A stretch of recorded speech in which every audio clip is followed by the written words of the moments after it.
chef du Pentagone, Mark Esper, a signé mercredi lors de sa première visite sur le continent un accord de coopération militaire avec la Tunisie. Il a salué un rapprochement pour faire face à la dégradation de la sécurité en Libye.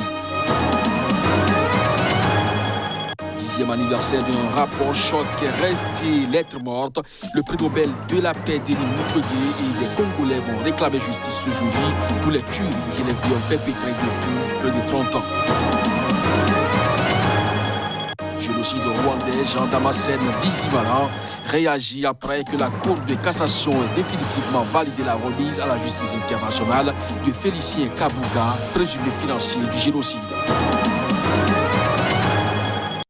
Ainsi se présente le sommaire de cette édition. Bonsoir à chacun, bonsoir à tous et bienvenue. Le chef de Pentagone, Mark Esper, a signé mercredi lors de sa première visite sur le continent africain un accord de coopération militaire sur 10 ans avec la Tunisie.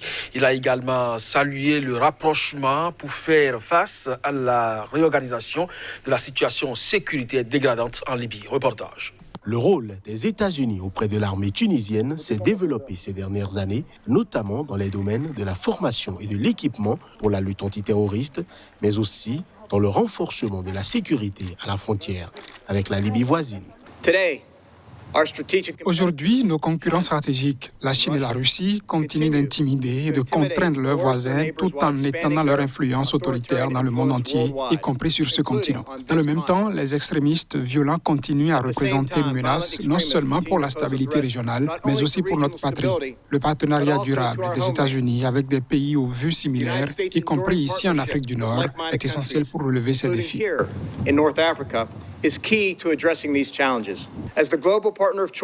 En tant que partenaire mondial de choix, les États-Unis continueront d'approfondir nos alliances et partenariats à travers le continent, y compris avec la Tunisie, où votre gouvernement démocratique et votre souveraineté ont rendu possible une grande partie de notre travail dans la région. Nous nous réjouissons d'approfondir cette relation afin d'aider la Tunisie à protéger ses ports maritimes et ses frontières terrestres, à faire reculer le terrorisme et à éloigner de votre pays les tentatives néfastes des régimes autocratiques étrangers. Tout cela en construisant des liens plus étroits dans l'esprit et le service de ceux qui nous ont précédés sur cette voie.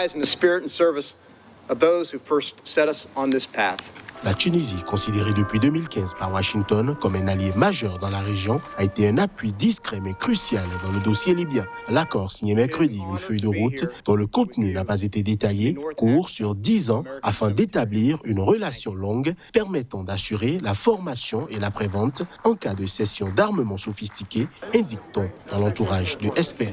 Face aux craintes de la population tunisienne, les autorités ont maintes fois démenti la présence de bases américaines en Tunisie. Le ministre américain achèvera sa tournée vendredi à Rabat, autre allié majeur dans la région.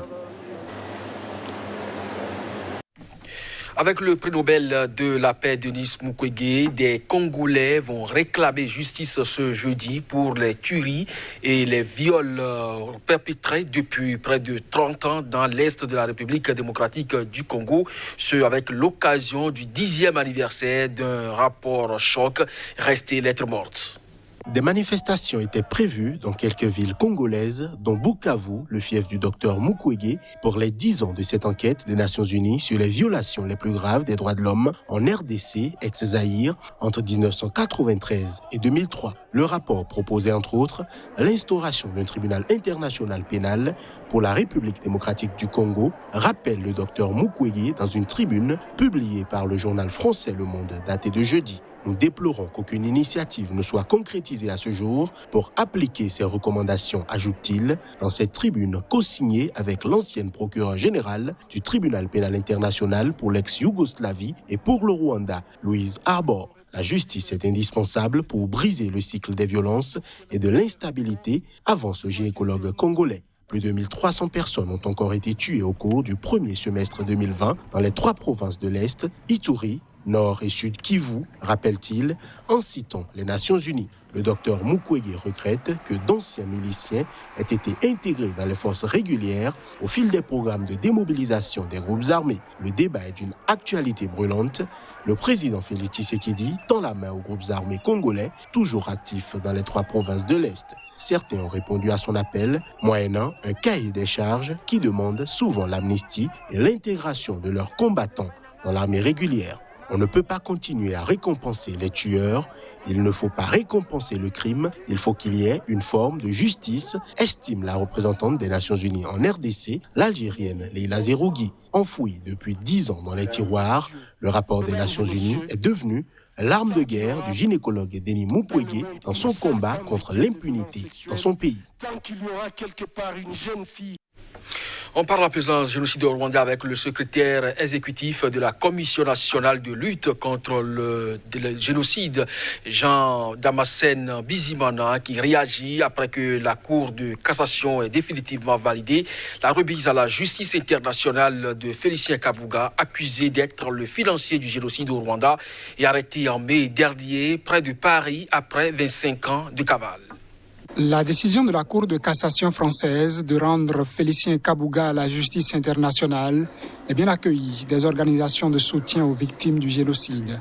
Elles sont encore plus heureuses de savoir que c'est à Arusha, en Tanzanie, que le présumé financier du génocide rwandais sera jugé. C'est d'ailleurs normal pour le secrétaire exécutif de la Commission nationale rwandaise pour la lutte contre le génocide. Kabuga était recherché par le tribunal pénal international pour Rwanda, qui avait émis un mandat d'arrêt contre lui, déjà depuis plus de 20 ans.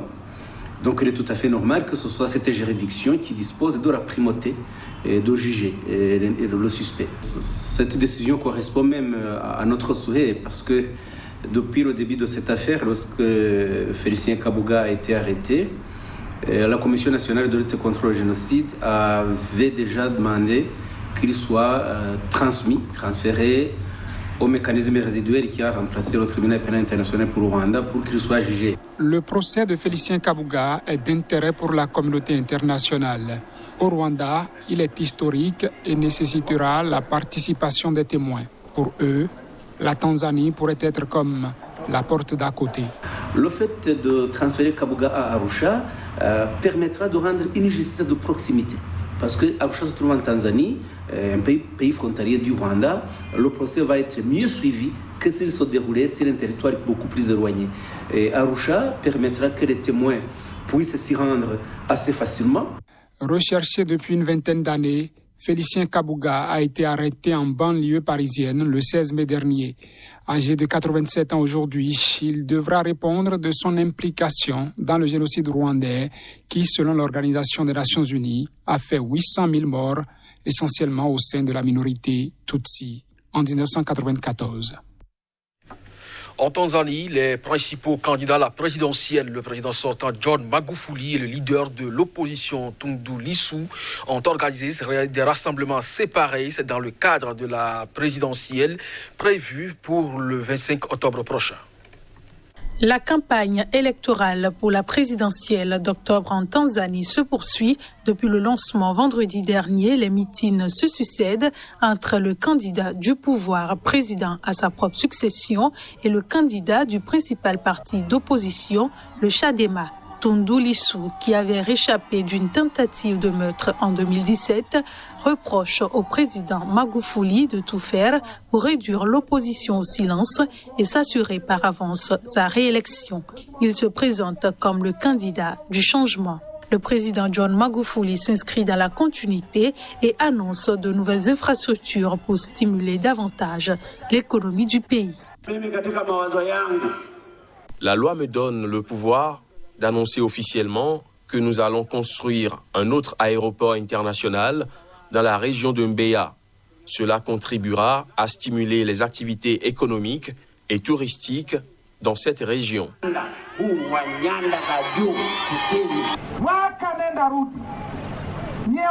Pendant si longtemps, vous avez été humilié par l'équipe de la réserve nationale.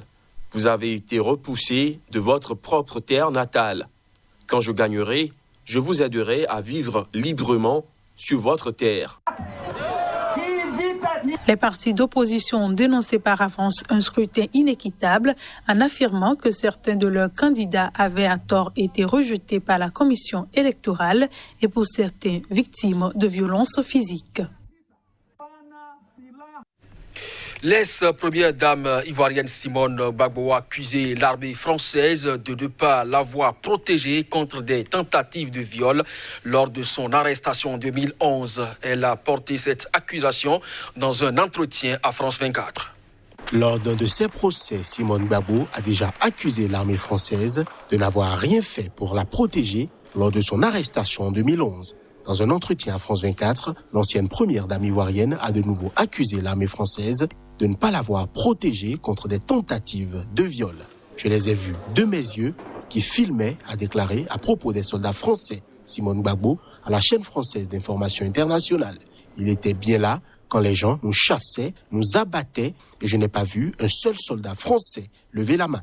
Ils étaient là avec des caméras, a-t-elle affirmé, y voyant la conséquence de l'attitude du gouvernement de Nicolas Sarkozy, alors président français. Condamné par la justice ivoirienne à 20 ans de prison pour atteinte à la sûreté de l'État, Simone Gbagbo a bénéficié d'une amnistie en 2018, à l'instar de 800 personnes.